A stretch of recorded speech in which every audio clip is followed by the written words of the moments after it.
I'm Adam with OP Movement, and today we're going to be breaking down a closed chain internal rotation drill to open up a little bit more range of motion at the back of the hips and allow us to get better movement through the pelvis so that hopefully if we're dealing with some sort of hip or IT band or even knee pain, we're going to maybe start to see some results and get those hips to be a little bit more fluid from side to side.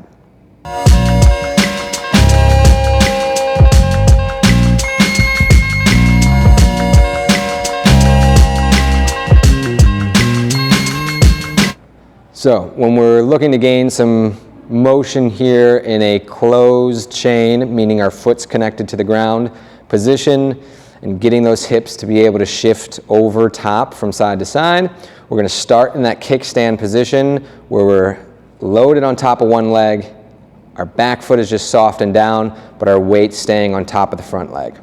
We'll put our hands on our hips so that we make sure that we're staying connected between the hips and the shoulders. It's not a shoulder twisting movement. We want to make sure that they move together. Our front knee is soft. We'll find a slight hinge into that position. So about a quarter way down into that hinge, knees bent, hips are bent.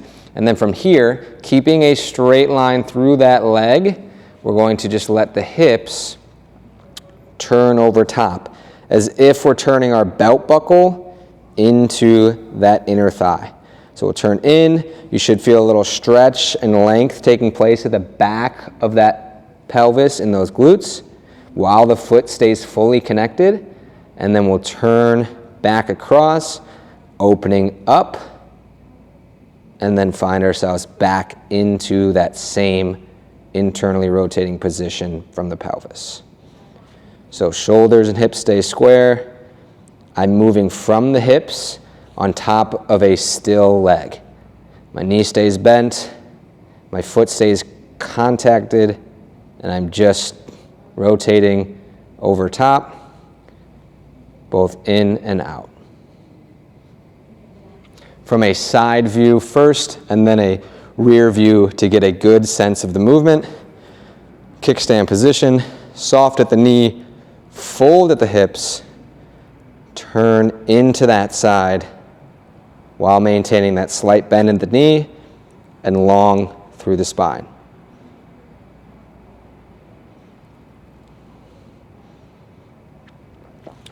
One view from the posterior side so that you can see it's not a full twist of my body, but just a relative motion of the pelvis on top of the leg. I fold, I turn into it while staying loaded on this side.